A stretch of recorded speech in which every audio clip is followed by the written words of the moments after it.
Progress. Good afternoon, sir. Could you give us your name and number for the record, please? Daniel Moreland, 236267. Mr. Moreland, my name is Mr. James. My colleagues on the screen there, Mrs. Lathan and Mrs. Fields. And the three of us will be conducting your parole eligibility hearing today. Yes, sir. Looks like this will be your first parole hearing ever? Yes. Okay, so let me kind of give you the format of how it's going to flow. I will start out by reading your record card. It's got a lot of information about you on there, and we want to make sure all that's correct. Yes, sir. And then we'll go from there and directly into your crime stories, your convictions, and we'll have you discuss in detail, tell us what you did. Yes, sir. Just want to forewarn you on these sex crimes. A lot of people try to beat around the bush and give us these vague answers, but we want details and what you did. We've already read it, so you might as well just tell us what you did. Yes, okay? sir. After I talk to you and interview you about the crime story, I will segue from that to looking at your criminal history. My colleagues might have some questions for you related to your crime story. Did they say his name yet? Yes, sir. Did anybody catch his name? We look at your criminal history. We might go through that and see some things we want to talk about. We have to give us some more clarifications on what you did. Yes, sir. Next, we'll look at your institutional behavior. If Yes, you've got any disciplinary since you've been there, and we might have you talk. If you did, we might have you talk about those in detail. If you did. Then we'll look at programming you might have availed yourself to since you've been locked up. Yes, sir. If you completed any programming, we might have you talk about that in detail. Explain to us what you learned from them, what the takeaways were. Yes, sir. And then finally, in the event that we would parole you, which is no guarantee, we'd have you talk about your parole plan. Yes, sir. If you have the privilege of getting parole, where you're going to be living at, how you're going to support yourself, how you're going to feed yourself, and Yes, then any additional programs you might be taking to help you with the reentry. Yes, sir. Okay, give you a pretty good clear picture of how it's going to flow. Yes, sir. Okay, so let me read your record card, man. You are Daniel Moreland. Your number is 236267. Yes, sir. You are medium custody at Luther Luckett. You are 37 years of age. Sir, you are serving a 15-year sentence for sexual abuse, first degree, violent crime, sex crime, 2 counts. Rape first, violent crime, sex crime, and then sexual abuse first degree, violent crime, sex crime. You have served 13 years and 9 months. You have 11 months and 25 days remaining on your to be served.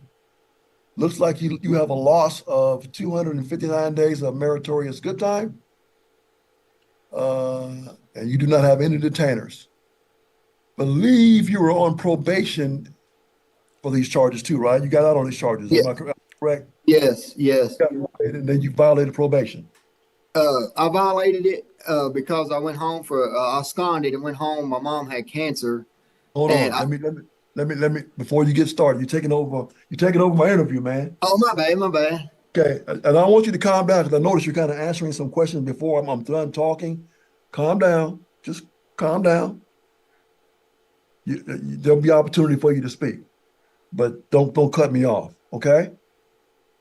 All right, so yes, you were on probation and you violated, and your violations were failure to cooperate with parole officer, leaving the area of supervision without permission of your parole officer, violation of supplemental conditions of supervised for sex offender, and failure to report, change in home address.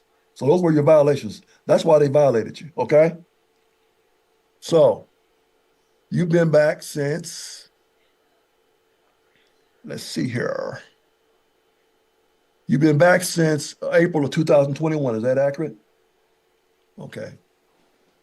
All right, Mr. Morehead, talk to us about your crimes, man. You got the sexual abuse first. You got 2 counts of that, and the rape first. Damn. The sexual abuse first degree. I was at my dad's house with my girlfriend's son, Dillard Poor, and I was tickling him, and I started playing with his penis.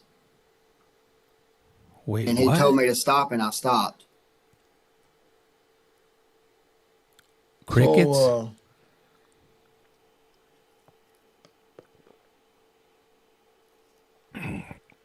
He doesn't even know what to ask anymore. He's like, he got derailed with that answer. I went blank also.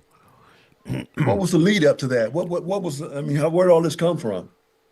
When I was a kid, I was sexually molested when I was a kid, and I don't know if that's what did it, but I don't know. I know what I did was wrong. I take full responsibility for what I did, and it just, I really don't know what led to it. I guess I had a fantasy for kids at the time or something, but since I took the SOTP on the street and completed it and graduated it, I've learned a lot. I learned a lot from that, and now I believe if I got out and got into a structured home or something, I'd be able to make it. I mean, because I wouldn't do that again. I mean, putting myself in their shoes, I know what they're going through. Scout Towner? Was this your first victim? A first victim like that? Was that your first victim, or had you had any other children you did that to? My niece and nephew, I babysitted them at night, and I started fondling them. Okay. Your niece and nephew. Now, who are your nieces and nephews? Gage and Earl Gage Brumley and Jasmine Ann Brumley. So what did you do to Jasmine? What was it you did to Jasmine? I played with their vagina. Okay. Thank you for said, sharing. You had this attraction to little kids, little Yes. children at that age? Yes, sir.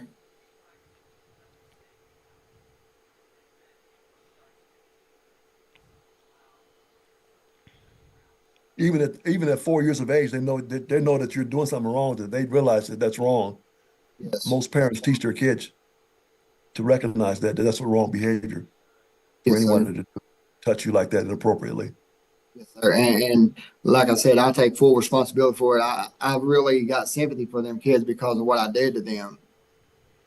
And like I said, I put myself in their shoes, and from doing the SOTP and all these, I'm into thinking for good right now. I got 3 more tasks to do on that, and I'll be done with that. But from them 2 classes, I mean, I put myself in their shoes and I see what they're going through, and I mean, I deserve to be killed for that, man. I don't deserve to have prison. But talk about the rape. Talk to us about the rape charge. The rape charge. Man. Now he's talking. I had fingered my nephew. I had put my finger in his anus. And what was his name? Earl Gage Brumley. Okay. And how old was he? He was, I think he was 7 at the time. My niece was 6 and he was 7. Okay. So these crimes you committed were against your niece and your nephew. Yes, and my girlfriend's son. Okay, so you had 3 victims. Yeah. That he was caught for. I'm pretty sure he has some that they don't know about. You know, this whole prison right here, it's I guess, I mean, there's just nothing but these type of individuals there. So talk to us about what is, you doing that. What kind of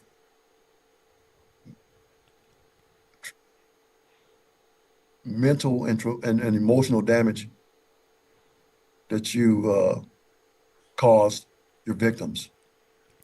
Caused them more depression. I've caused them to where they can't trust nobody. Now like my niece and nephew, like my niece, she's having a hard time trusting men, and and I know she thinks about it all the time. All of them do. They all think about it all the time, and they don't. I don't even, be honest with you. I don't. They don't even want to be around me, and I don't blame them. I done them wrong, and I shouldn't have never done it, and I feel bad about it. Oh yeah, I could see the sympathy in your face. Do you have any children? No. I was being sarcastic. So do you have an attraction? Do you still have an attraction for small kids? No, 5 sir. and why would you say you don't? And you did it. You said at one time you did, but now you don't. Why don't you? Well, I mean, at the time I did. At that time I did. But now I feel like where I took that SOTP on the street, I've learned how to control my urges and how to cope with being around. If I had to be around a kid, how to be around them. Because now, Yeah. SOTP shows you how to treat your urges. I asked you a question. yeah, It's not related to SOTP. It's related to how you perceive little children. Do you still, you had it? Is that a button you can, a switch you can turn on and off, or no, it's not. so you still have Every now and then, yes, sir. attraction for little kids? Yes, sir. At least he's being honest about it. This is a parole board We'll hearing. talk about what SOP is, what you learn from that later on. Okay. All right.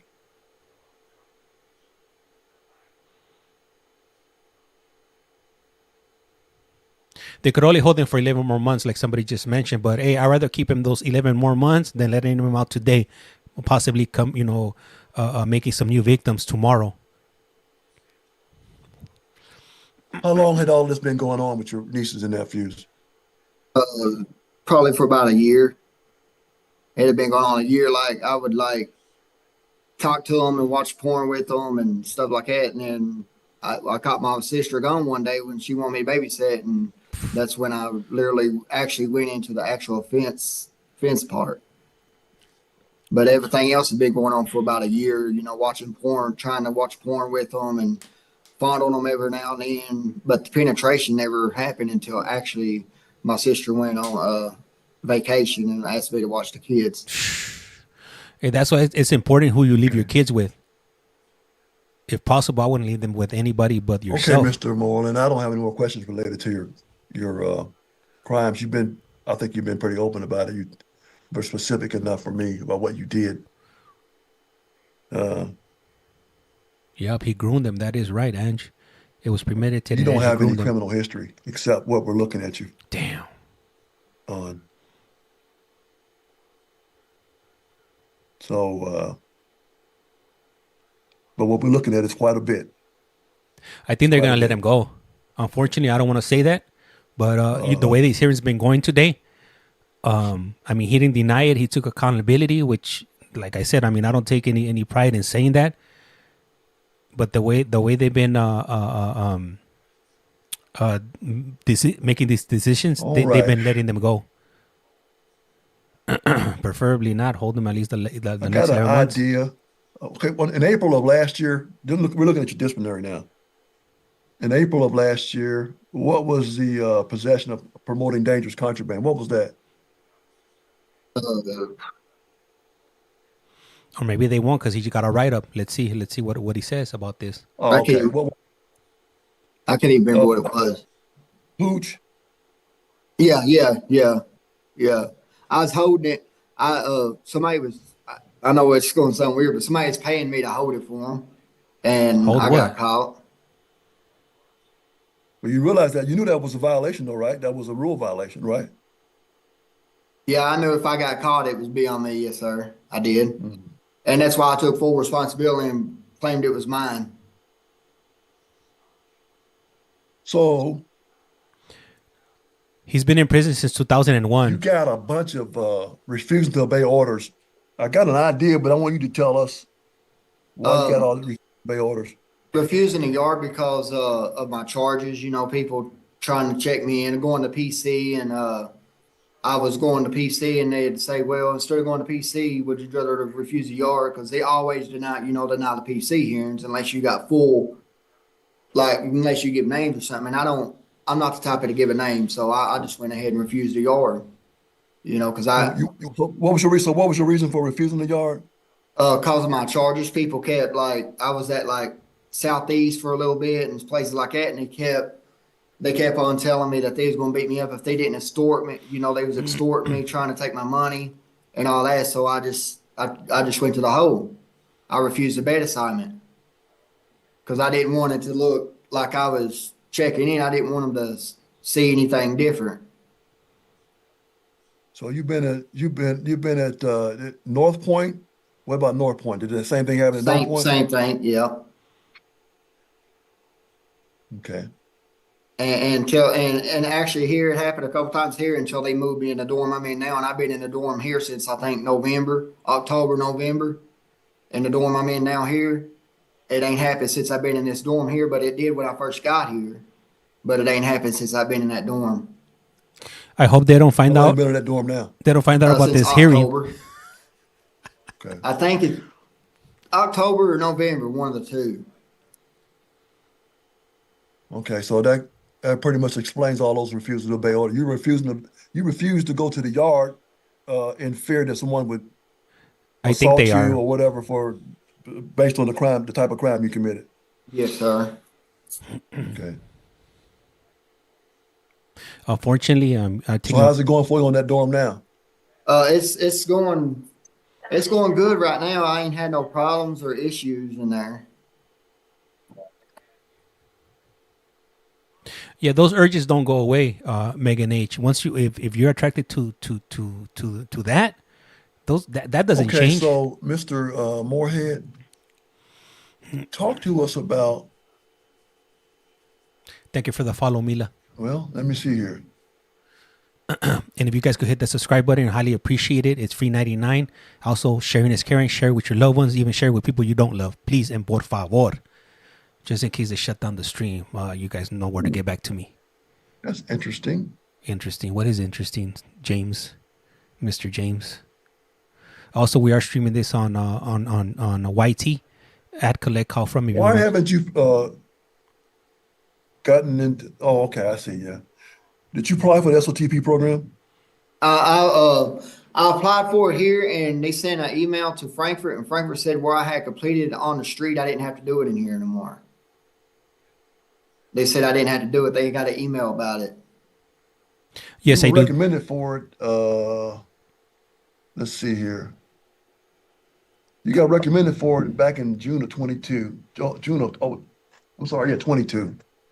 Yes, sir. But when I got here, I was on the list to get in it, and they literally took me off the list because they said that where I completed on the street, Frankfurt let them know that I completed on the street, and I didn't have to do it in here.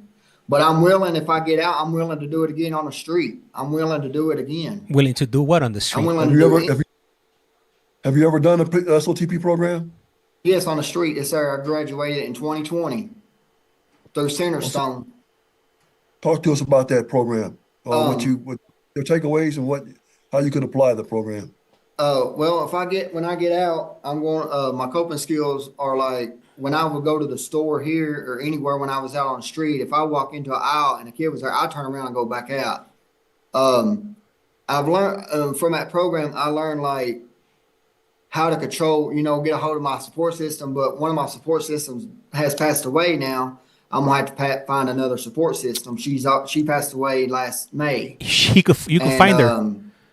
Just go to the same place she's at. My brother, I'm gonna work on getting him as my support system. He's real good. He was real good, and but I've learned that being a sex offender is a wrong thing to do. I mean, I take like I said, I took full responsibility then, and I'm taking full responsibility now for what I did, and I don't want to be that person. That's why any classes I can get into on the street, I don't care what classes it is, what I got to do. I want to get in there and better myself. I want mental health. I want to go to mental health. If I ain't even gonna lie, if I have to go to Eastern State Hospital for however long, I'll do that. But I want to be out on the street, and I know how bad it is. What I did to them kids was wrong. I mean, I know that. Down deep in my heart, I know it was wrong. And like I said, I shouldn't even be in prison. I should have been dead. Their parents, my sister and my brother-in-law, Silver bullet, should have killed me right there. Yep. I mean, or beat me to death or something. I mean, that's the way I feel about it. I mean, it's not too late. I just don't feel like I should have been put in prison. You don't feel like you lost me again. Why you don't feel like you should have been put in prison? Because I feel like I should be killed. I mean, I felt like the victim's parents should have killed me for what I done. This is, to be honest, to them, this is a lenient, I feel like to my victims and to my sister and my brother-in-law that this is the most lenient sentence that I got, the most lenient punishment instead of death. They should have killed me. Truest things he's ever said today. So it sounds like you have some genuine remorse for what you did. He's suicidal. I think he's you suicidal. understand the totality of what you did. Hold him, because he's saying. Of course, we don't want anybody to kill you. That's not what we want for you. Yeah. What do you guys think about treatment. that? You need treatment. Yes. And that's what I'm saying. When I get out, I'll do it again. I mean, I want to be put in a group home or a structured home somewhere where I'm watched 24/7. I don't even look. I don't want no internet. I don't want no phone. I don't want anywhere that's got any kind of internet or nothing. I don't want nothing. I'm done with it. I go to church now. I gave my life to God, and I'm trying to live a Christian life. I don't want to commit no more crimes. I mean, I'm not saying that. Yeah, I don't know. I mean, I don't want to come back, but I don't know if I could. You know what I'm saying? I know I won't come back on. You're not a bad person, sir. You just committed a crime against children, who are the most vulnerable people in our society. That's what you did. Yes. That's what makes it so. That's what makes it so. I don't know what words would capture it, but it makes it so serious because they were little children. Yup. Who are vulnerable. Absolutely. And we're supposed to be protecting them, not doing that to them. Yes, sir. Okay, so sir, if you were given an opportunity of parole, what's your parole? You have a plan? Yes, sir. I've been talking to Miss Dow here, the release coordinator, and I'm wanting to go to a transitional house because my mother passed away in May. That was my support system I was telling you about a while ago. She passed away in May of leukemia. So I can't go there. So I think Miss Dow was going to get me into a group home or something like that. I want to do all the treatments I can get. I'll do AA, NA, Alcohol Anonymous. I do want mental health. I do want to do to go to a not a mental hospital, but I want to be able to do at least 2 or 3 visits a week at like Centerstone or a mental place. You know what I'm saying? Because I ain't gonna lie, I got mental problems, and I'm on psych medication as of today, as we speak. I'm on psych medication. Okay. All right. Are you talking to someone now? Are you having some sit down talks with people right now? As far as counseling? Yes, sir. They talk to me every 90 days. Every 90 days they talk to me here. Okay. And where's this place at that you wanted to parole to? Where's it at? Miss Dow, where's that place at? It's in Lexington, sir. Okay, Fayette County. Yes, sir. Okay. And what's the name of it again? What's the name of it, ma'am? There's a few that we're looking at. There's a few that she's looking at. Okay. What's that 306 Alex Lane? What's that? 306 Alex Lane, you say? That was one of the transitional houses she had found. Okay. Okay, 306 Alex Lane. Okay, Daniel. You have any skills that you can utilize to help you as far as getting a job or? Well, I was going to try to get back on my Social Security check, but I also really want to try myself without doing that. I want to work. I'm a small engine repair mechanic. I work on small engines, and I want to try to get that back going too. And I still want to work, because I don't want to get out there and have to depend on Social Security. I want to depend on myself. I want to get a job. If I have to get a job at Kroger or somewhere like that, I want to depend on myself. I don't want to have to depend on the state. I don't want to have to depend on the government to pay me. I want to get my own, I want to show that I earn my money. Okay. Okay, Daniel, that's all the questions I have for you. Let me see if my colleagues have any questions for you. Miss Lathan?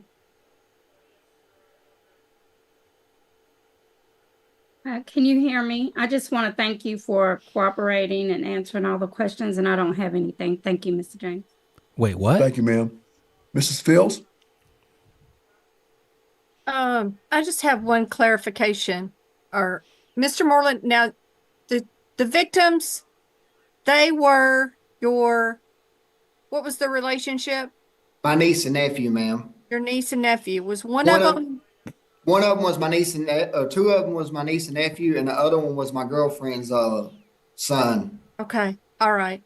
So what's the relationship now with the family of those victims? I have not had no contact with them, and I don't know if this is the wrong thing to say, but I really don't want to have contact with them because I know if I do that it's going to hurt me and it's going to hurt them, and I don't really want any contact. Yeah, that's a good answer, sir. And thank you again for answering all Mr. James' questions today. It's a tough Okay, job. Daniel, that concludes the interview portion of your hearing. But before my colleagues and myself break for deliberation, is there anything you'd like to share with us? Like I said, I want to be able to do classes and get out there and better myself. And, I just ask that, I just ask if I do get parole that y'all will make sure that I am supervised very well and that, I don't want to have to come back to this place, and I want to be able to get more treatment through the SOTP again. I'm going to redo it again on the street if I have to. If y'all want me to do it, I'll redo it. So, thank you. Okay, Mr. Moreland, just remain seated there, and we're going to go to our break room, and we'll be back with you. Yes, sir. All right, guys. So they're going to take a break. Stopped. They're going to take a break, and then they should be back in a few, and they'll let us know what the outcome of this hearing is going to be. For anybody that's wondering, this is a live Board of Parole hearing. I also got this stream running on my other platform.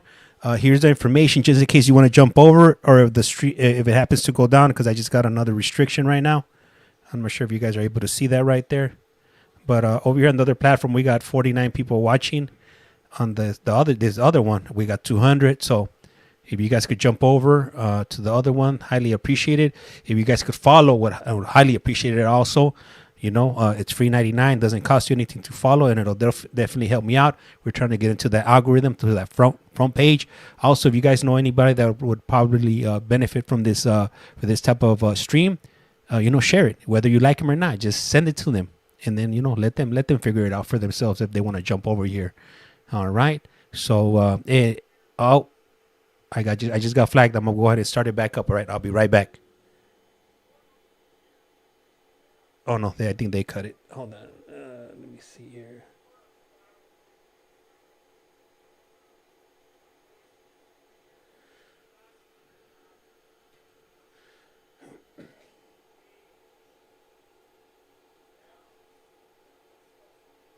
All right, if you're on over here already on YT, then you guys already know that it's all good. Hopefully they don't ban me. It'll be no bueno. All right. What do you guys think over here that are there on the YouTube side? Do you guys feel like he should be paroled? Has he done enough time? Well, what are your feelings on it? If you guys don't mind, sharing here in the chat. Let me see. He's given up. He's done. Tracy, desert for him, middle of nowhere. Put him on the island with the rest of him. Ange put a little writing hand. 1812. Put him in the gone. What's that gone? Gone? No sé. Let me see. Envy writes, I will let they will let him out. Damn, I know. Unfortunately. Let me see. Janet, I can hear you on you dash right. Hell yeah. So I'm talking about Janet. Thank you for jumping over. Let me see. Kat writes, keep him. Envy, I think they will let him out. Ange, I think he understands it's bad and wrong, but I don't think I think when he knows it's wrong, but he's probably gonna do it again. That's the problem. Unlimited money, wood chipper, hell yeah. Parole to the wood chipper, that's the way to go. Parole to the wood chipper, then to the just incinerate it. No need for a funeral. Let me see. Never enough time for someone like that. Yup. Alma, they need to keep him. M-Star, a prison medical facility. I like that right there. Yeah. And exactly. I like the way you think, M-Star Media. All right. So if you're just joining up right now, you probably came over from the last stream.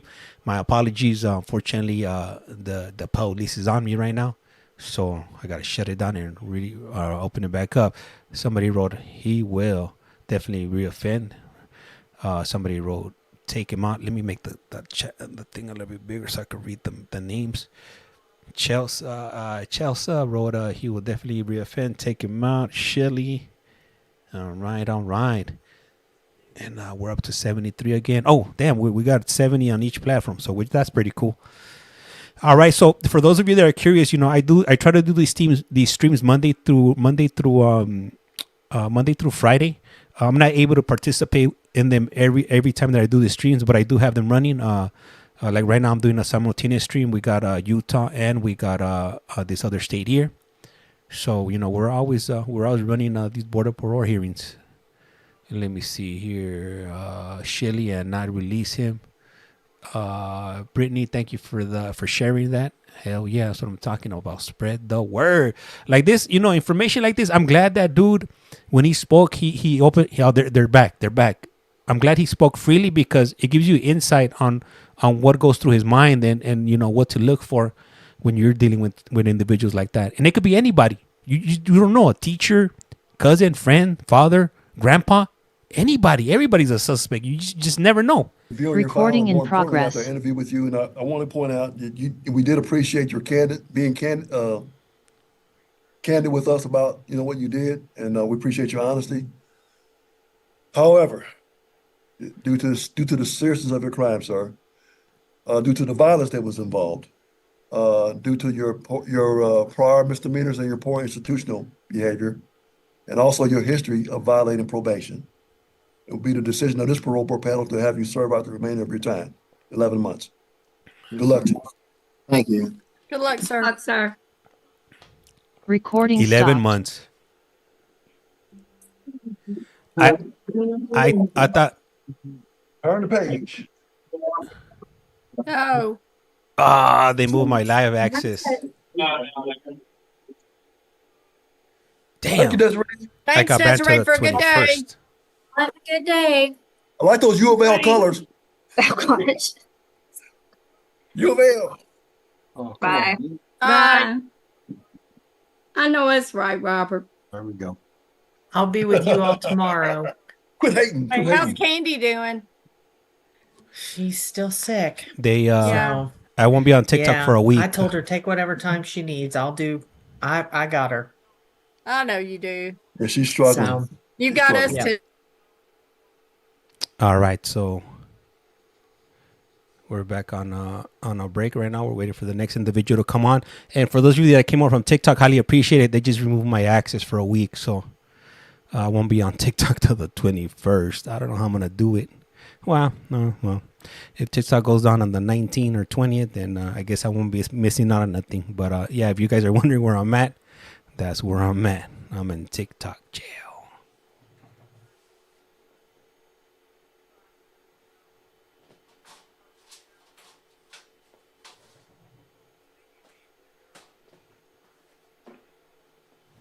So here we are. Okay, next one is starting up right here. If one of you guys doesn't mind writing down the offender number, sometimes I can't hear right, so or the name, so I could look them up, and we could see who we're dealing with. I did appeal, but I did 3 appeals today so far, and they denied all of them. So it's not looking too hot. All right.